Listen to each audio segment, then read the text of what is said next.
जम्मू कश्मीर में बिहार के लोगों पर हो रहे हमले पर नेता प्रतिपक्ष ने सवाल खड़े किए हैं। आप देखिएगा, बिहार के लोग यूक्रेन में भी तो फंसते हैं। वहाँ क्यों गए थे लोग? क्योंकि पढ़ाई की यहाँ व्यवस्था नहीं है। बाहर यहाँ बिहार के लोग हर दूसरा परिवार पलायन चल रहा है। क्यों नहीं पढ़ाई, दवाई और कमाई की व्यवस्था हम बिहार में करें?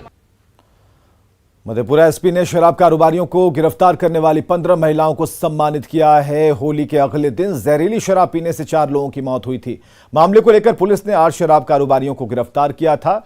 कुछ कारोबारी अभी पुलिस की पकड़ से दूर थे, जिसे 21 मार्च को मुरलीगंज नगर पंचायत के वार्ड संख्या 9 से इन महादलित महिलाओं ने पकड़ा। उनसे शराब छीनकर सीधे थाने ले आई थी। अब इन महिलाओं को मधेपुरा एसपी ने सम्मानित किया है।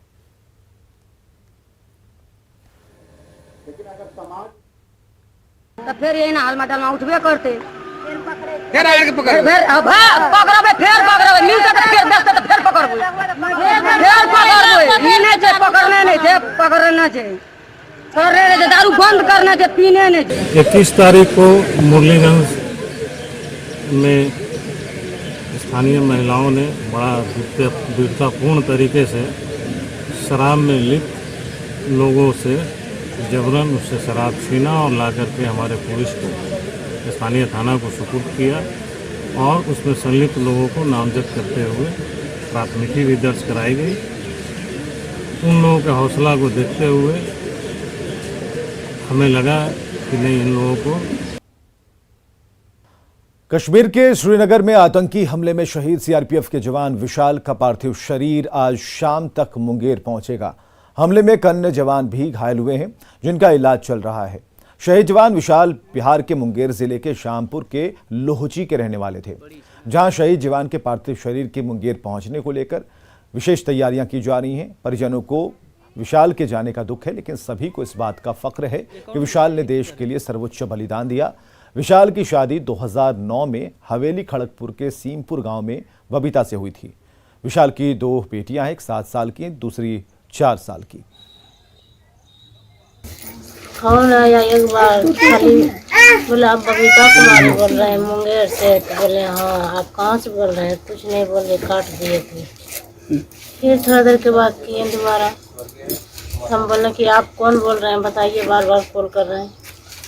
तब बोले सीआरपी कैंप से बोल रहे हैं। फिर कुछ नहीं हुआ, फिर फोन कट गया। 10-15 मिनट के बाद फिर कॉल किए तो गार्जियन खोज रहे थे घर में, तो उस टाइम कोई नहीं था। फिर हम ही को बताए कि ऐसे ऐसे गोली लग गया। चाहेंगे मेरा छोटा छोटा बच्चा है, हम किसके सहारे जिएंगे? मेरा सोना ऐसे धन तो चला गया। गोपालगंज में एक ऐसा स्कूल जहां एक ही कमरे में 5 कक्षाएं एक साथ लगती हैं। ये स्कूल इस मायने में शायद सबसे अलग है कि यहां के शिक्षक एक ही ब्लैक बोर्ड को 3 हिस्सों में बांटकर पढ़ाते हैं।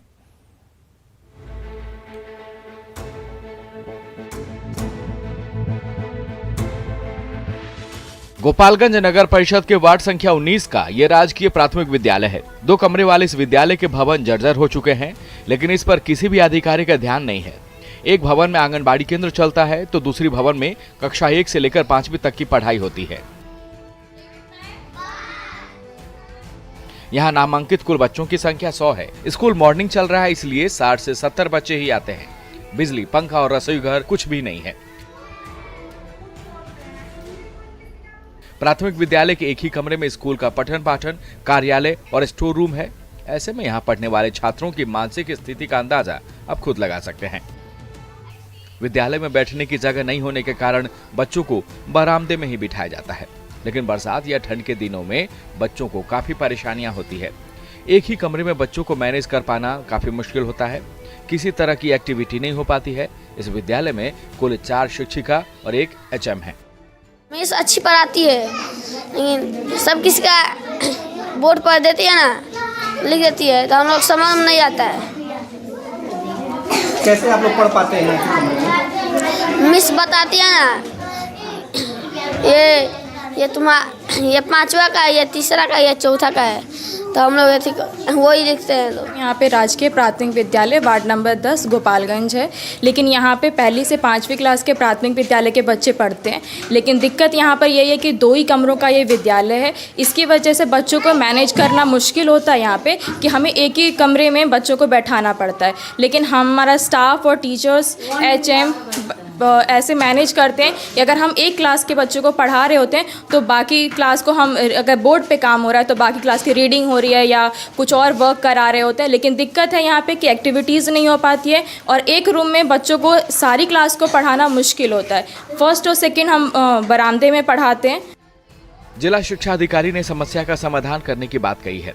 गोपालगंज जिले में प्राथमिक स्कूलों की संख्या 1055 है, जिसमें 201 ऐसे विद्यालय हैं जिनके पास भवन तक नहीं है। स्कूल के 2 ही कमरे हैं, एक में 1, 2, 3 का क्लास चलता है और एक में आंगनबाड़ी चलता है। यहाँ खेल के मैदान भी नहीं है, बच्चे खेल नहीं पाते हैं अच्छे से, लेकिन फिर भी जो जितना है उतना ही में हम लोग बच्चों को चाहते हैं जो अच्छा से अच्छा गुणवत्तापूर्ण शिक्षा देकर उन लोगों को अच्छा कुछ अपना अच्छा से निकले सब। हम BO गोपालगंज को और DPO SSA को इस संबंध में हमारा तो निर्देश दिया गया है कि अगर 2 कमरा है तो एक कमरा ICDS किस आदेश के तहत उपयोग कर रही है, एक तो इस पे हम लोग देख लेते हैं, जांच करा लेते हैं। और दूसरी ये है कि अगर विद्यालय के पास अतिरिक्त जगह है, अगर उपलब्ध होगी तो वहाँ पर हम लोग प्रस्ताव स्टेट को अलग से अतिरिक्त वर्क कक्ष निर्माण के लिए भेजेंगे। जनप्रतिनिधि या लेकिन आश्वासन मिला, आज तक ना भवन मिल पाया और ना ही कमरा बढ़ पाया। अब देखने वाली बात होगी कब तक इन बच्चों का भविष्य बेहतर हो पाएगा और इन्हें कमरा मुहैया हो पाएगा। गोविंद कुमार, न्यूज़ 18 गोपालगंज। ग्रामीण जलापूर्ति योजना सफेद हाथी जैसा हो गया है। 22 पंचायत के लोगों के लिए बनाए गए जल मीनार का पानी सड़कों पर बहता है। भीषण गर्मी में लोग पानी के लिए भटकते हैं, ज्यादातर पानी सड़क पर बह रही है। दरअसल 237 करोड़ की लागत से बृहद ग्रामीण जलापूर्ति योजना गोविंदपुर और बागबेड़ा में शुरू की जानी थी। गोविंदपुर में जलापूर्ति योजना तो शुरू हो गई, लेकिन जगह जगह पाइपलाइन फट जाने से पीने का पानी सड़क पर बहता रहा। ज़्यादा परेशानी है, बहुत ज़्यादा मत है। पैदल चलने में परेशानी है, गाड़ी वाला का तो पूछना ही नहीं है, पैदल चलने में परेशानी है। पानी जो पाइपलाइन बैठाया है वही कहीं कहीं फुट गया है। मैंने तो जब से चालू है तब से चालू है। 237 करोड़ की योजना थी, मगर बार बार हम लोगों के निवेदन को, आवेदन को ठुकराया गया और विभाग और संवेदक की मिली भगत से यह जो योजना का आप हाल देख सकते हैं, यह हाथी का दांत गोविंदपुर के लिए सिद्ध हो रही है। सड़कें टूटी हुई हैं, नाली पानी जब खुलता है यह 24/7 यह पानी देने की योजना थी, मगर मात्र 40 मिनट से लेके 1 घंटा पानी दिया जा रहा है।